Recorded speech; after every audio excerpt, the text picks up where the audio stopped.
It's been yet another busy news a week in the country with the expulsion of South Africa's ambassador to the US, that's Ebrahim Rasool. The postponed budget was also delivered with a smaller VAT hike despite objections by some members of the Government of National Unity. For more on these stories and other big news stories of the week, let's speak to political analyst Dr. Ntsikelelo Breakfast as well as a reputation expert Tshepo Matsebane. And hopefully later on to join us will be international relations expert Dr. Thelela Ngcetani-Viga. Gentlemen, a pleasure to have you on the program this evening. So first starting with the expulsion of South Africa's ambassador to the US, Ebrahim Rasool. Dr. Breakfast, was this a diplomatic failure for the South African government or an unavoidable consequence of its foreign policy?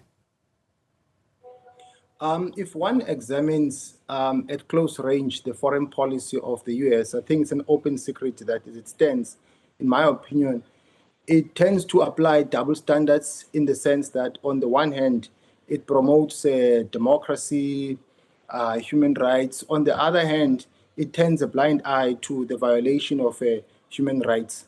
So there are issues with regard to the application of the foreign policy of the US.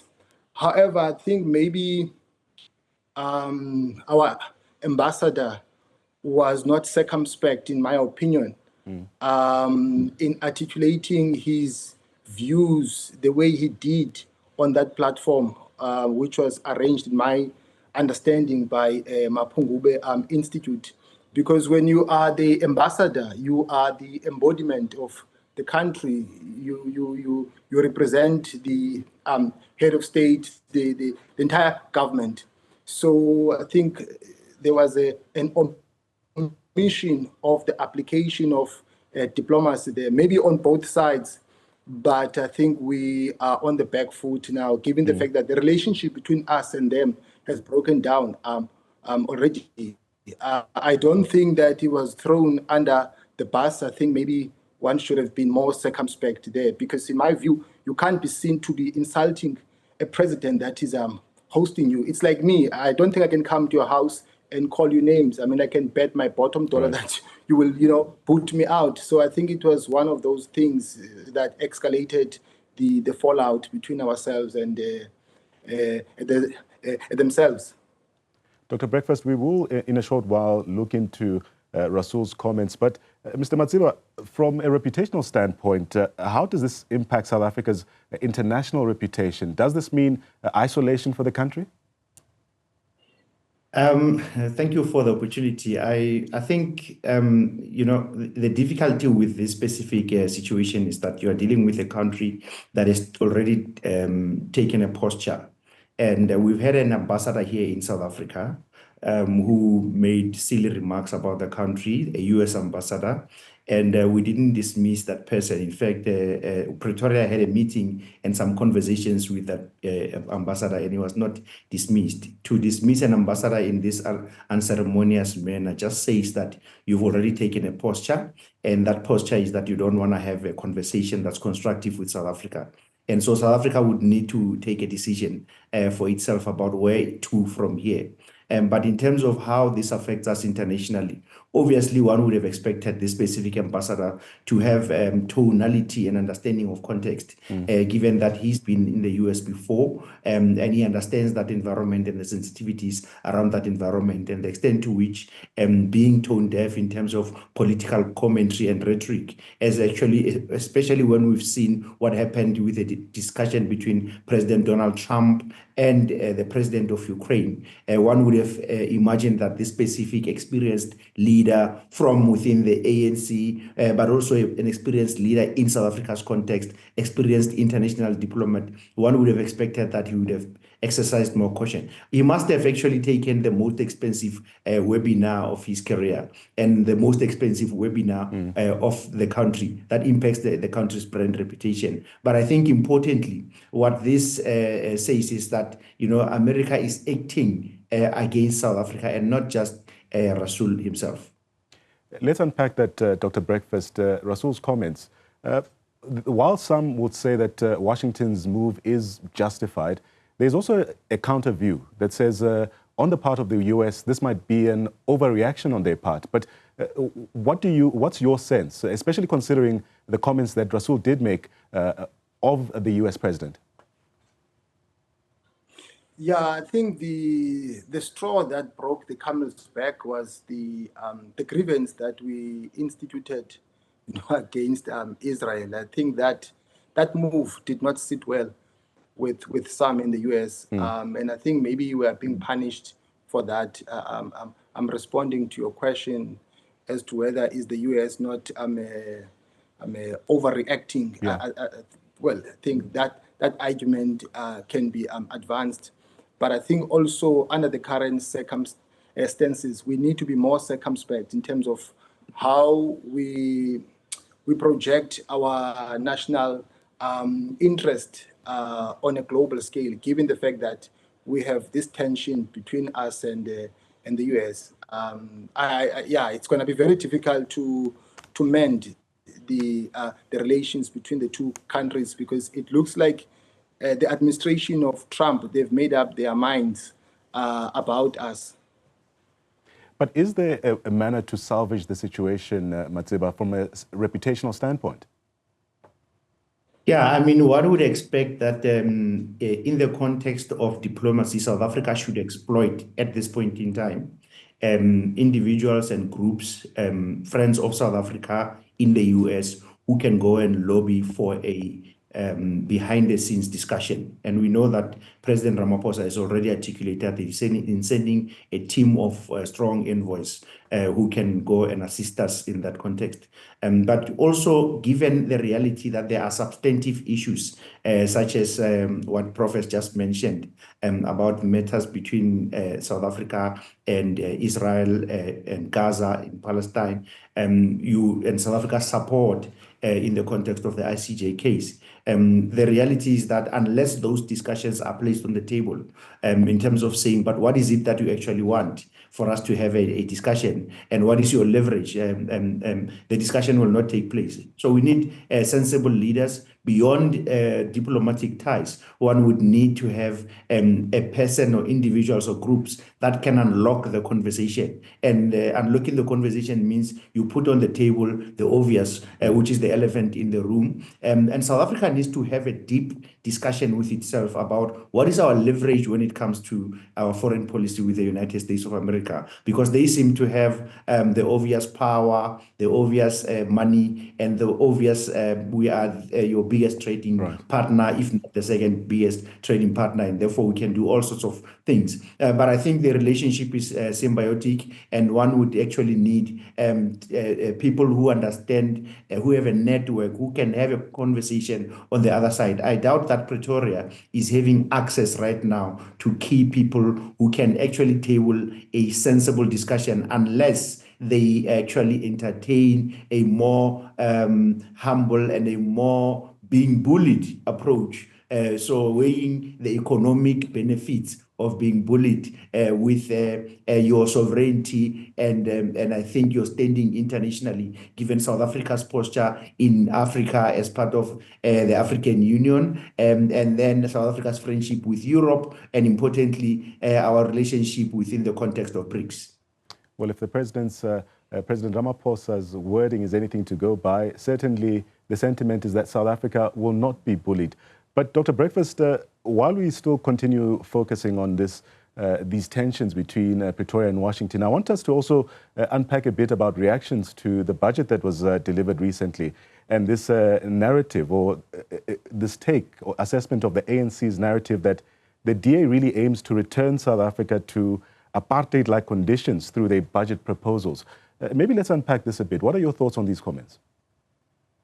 Well, if you look at our budget, the one that was delivered a couple of days ago, it strikes me as more of a expansionary fiscal budget, in the sense that it increases government expenditure. And in order for you to meet the demands of the citizens, money must come from somewhere. I mean, I understand that, unfortunately, VAT has gone up. I think from 2 years from now, it will go up by 1%.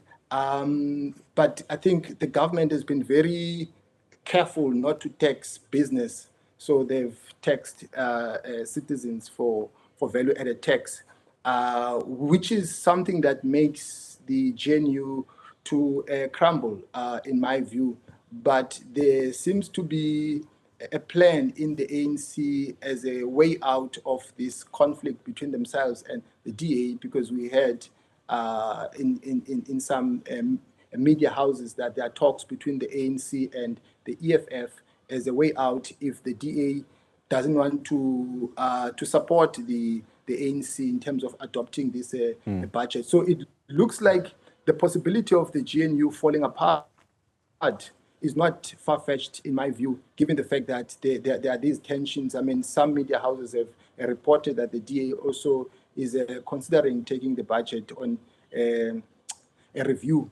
So I really don't think that, as things stand, these two political parties, the ANC and the DA, are going to find each other, because the DA thinks that the ANC can find money from the people who were found wanting from the Zondo commission, and maybe try to shut down some of the state-funded sitters and so on. But the ANC doesn't buy that argument, because thinks that we should continue with the developmental trajectory that we have pursued as a country.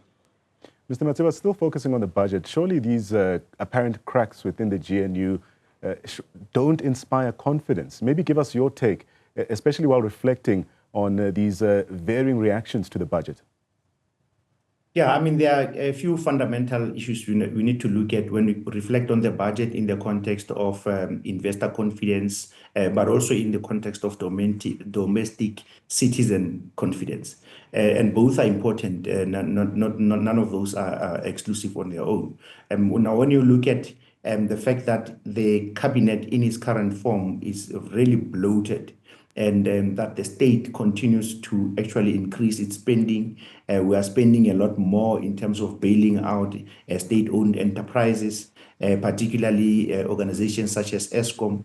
That actually tells you that there's a missed opportunity within the context of the ruling parties, especially in the context of the GNU, or this coalition between the ANC and the DA, for them to reduce spending. And reducing spending means that you might actually look for the low-hanging fruit. So instead of having a double-digit cabinet with many ministers and their deputies and their teams, that you try and demonstrate that you are willing to reduce that by a certain percentage, at least around 30%. That would go a long way in contributing towards this fiscal challenge that we are currently facing. But importantly, in terms of the dialogue between the parties in the system, you get a sense that the Democratic Alliance, of course, and its friends strongly believe that in shifting the spend in terms of towards VAT, given the challenges that Treasury is facing, that it's irresponsible. But at the same time, one would have expected that, given the reality of what they are facing, that they are already in a government of national unity. And having Steenhuisen, the DA leader, actually criticizing the very same budget 10 minutes before it was released, tells you a lot that, of course, there are serious cracks in that. And in the context of the global and geopolitics that we're facing right now, it doesn't look good internationally when we can't, or when we battle to pass a budget in a democratic context, in a country that says we are able to collaborate and have a constructive dialogue consistently across the board. So this is a concern. Domestically, shifting spend towards or expenses towards citizens, especially the poor, will really set this government on the back foot. And perhaps it is time to have constructive discussions about whether this current GNU in its current format is sustainable, given the policy divisions and policy differences between the ANC and the Democratic Alliance. Well, gentlemen, let me allow you to have a sip of water, as we will continue this discussion in a short while. Of course, looking at some of the big stories that have been leading the timeline this week. We continue that discussion. Also looking at one of the stories that have been leading, that's the return of South African troops from the Eastern DRC. We will unpack that and more in a short while. Hello again, and thank you for staying with us. We continue speaking to analyst Dr. Ntsikelelo Breakfast. He's a political analyst as well as reputation expert Tshepo Matseba, about some of the stories that have been leading or also developing during the course of the week. Dr. Ntsikelelo Breakfast, on the DR Congo conflict and South Africa's withdrawal and news of it this week, was South Africa's deployment in the DR Congo doomed from the start, given this heavy criticism that we are hearing and the social casualties that we've seen in recent times? Well, my view is that, as someone who supports, the philosophical tradition of Pan-Africanism, I believe that we have a duty as a country to make sure that there is a stabilization on the continent. There is no way we can have a continent that prospers economically if we have conflicts, because that is going to spill over on us. I think that was the rationale that was put forward by the foreign policy makers. We must also remember that the Defense Force also supports our foreign policy implementation. So I think that was the motivation behind the deployment of those troops. But also the deployment was done by SADC. In my view, not for peacekeeping, but for the enforcement of peace. But of course, the situation got complicated and the conflict escalated. And I think SADC then decided to phase out some of their troops.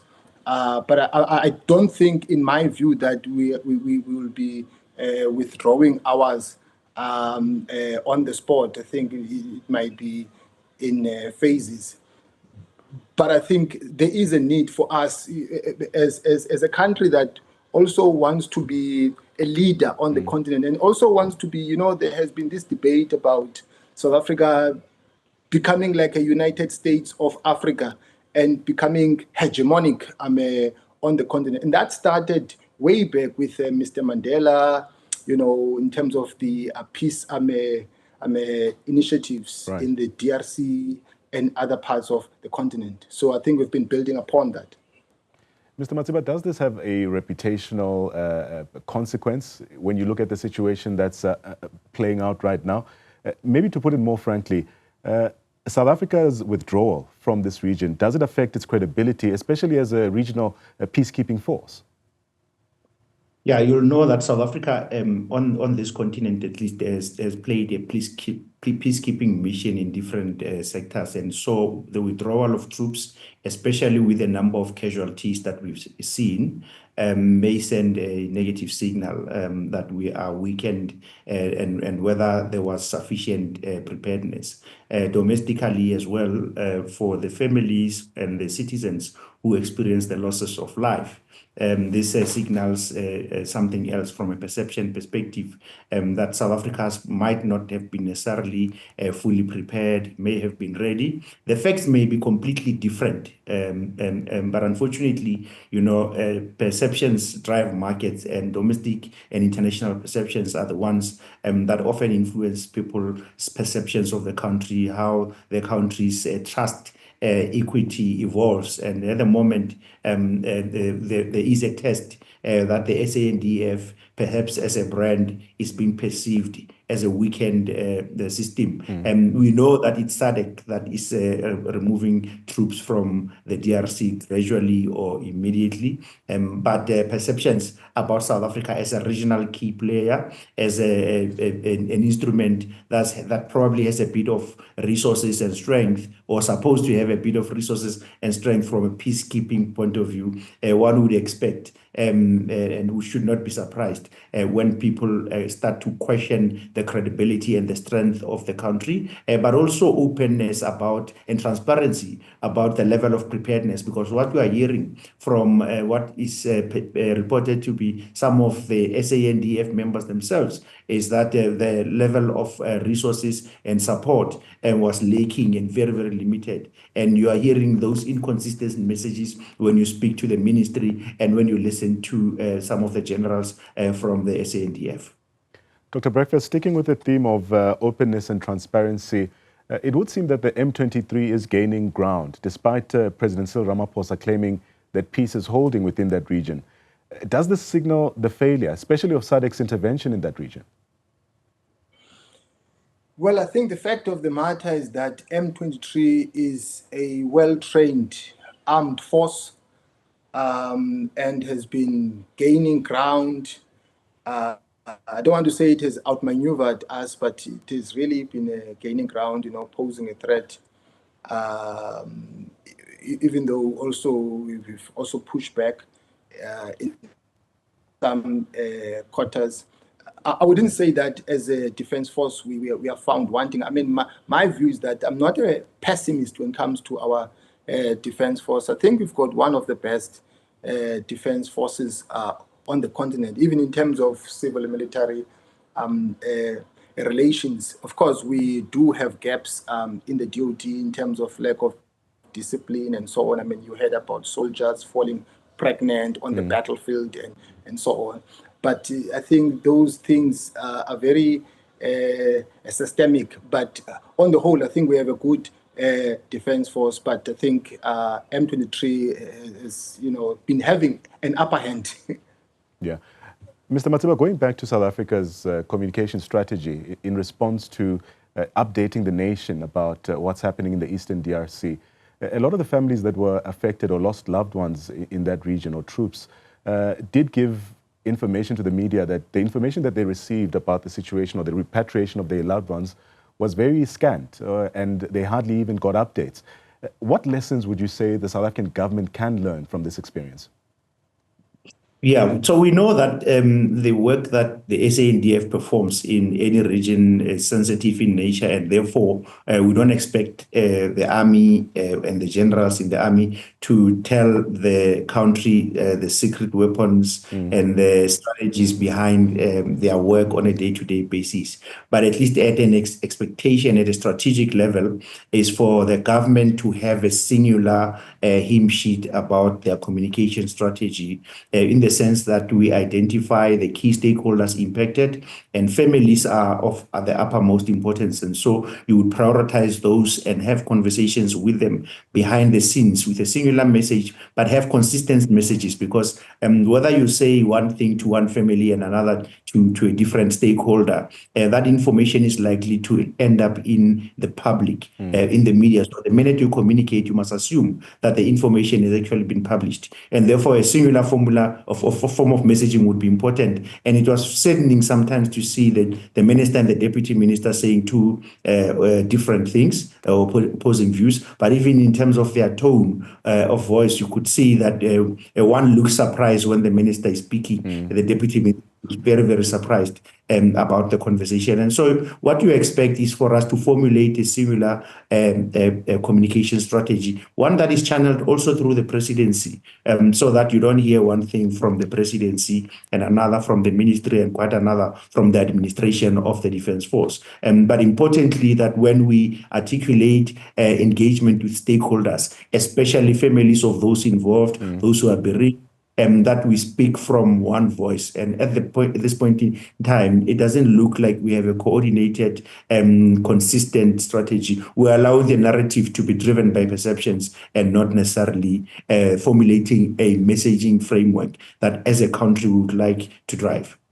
Dr. Perfest, as we wind down our conversation, there's also the bigger question of what does this withdrawal mean, especially for the DR Congo and President Tshisekedi, given that SADC's stance is now neutral from what they say? In the bigger scheme of things, I think there have been other political interventions on a global scale. Remember, the Security Council did pass a resolution regarding what is happening there, that they want to facilitate the conflict management so that these parties that are in conflict can sit at the table and talk to each other and try to de-escalate the magnitude of this conflict. So I think that was the thinking maybe behind the withdrawal of the troops from our end. But also there have been other fiscal challenges. Deploying soldiers is a mammoth task financially. And remember, we've got also other domestic interests as well, other domestic challenges. And you know very well that the defense force has been like other security apparatus, dealt with the blow in a big way in terms of budget cuts throughout the years. So I think that was also the rationale behind the withdrawal of the troops. Mr. Matiba, let's speak about really understanding what a peacekeeping mission is. There's been a lot of debate, especially here back home, around whether the true reason why South African troops are there is to actually protect the interests of some politically connected and rich individuals within this country. But do you think enough has been done to really make South Africans understand what the true mandate is of this mission there? Yeah, look, I mean, there'll always be a politically charged conversations when it comes to peacekeeping, especially in the context of the DRC. We know that the state or the government has clearly articulated why South Africa is there. And South Africa has been in the DRC long before President Cyril Ramaphosa and his team of late became a part of government. So that argument, I think, sort of becomes falls off the window. I think where we get it wrong is the failure to bring into confidence every stakeholder, especially domestically, so that from an education point of view, citizens understand why the distinction between South Africa's mission on its own, peacekeeping mission on its own, and the SADC peacekeeping mission, and the various ways in which the different conventions within the United Nations, the resolutions are made, so that you bring everyone into an understanding of how actually the South African Defence Force functions and how the army is deployed. We won't necessarily bring everyone up to speed all the time, but at least at this level, regular communication. By then, I think it's the responsibility of that specific Department of Defence to articulate what this means for citizens. Without that articulation, citizens will make assumptions, right, and with those assumptions come consequences, and it becomes an expensive exercise. It was said, though, to hear, in the context of regional tension, to hear the Deputy Minister Holomisa saying, oh, well, we are not scared of anyone, because that actually fuels tensions that are not necessarily what we want to engage in when you reflect on what President Kagame had said earlier a few months ago, and having to have a response from President Cyril Ramaphosa, which also amounted to a certain extent that towards a diplomatic discourse, but also towards we won't be bullied, because actually he addressed Donald Trump and Kagame during, I think, about the same week. And you expect of our leaders to be cautious and not to engage in a language that fuels more tension, because as we say, this is a peacekeeping mission and not necessarily an effort to destabilize the region or to irritate the other parties. Let me thank you both, gentlemen, so much for your time. That's Tshepo Matiba as well as Dr. Ntsikelelo Breakfast, giving us their perspective on some of the stories that have been leading this week. We bring you more news and updates shortly after this. Do stay with us.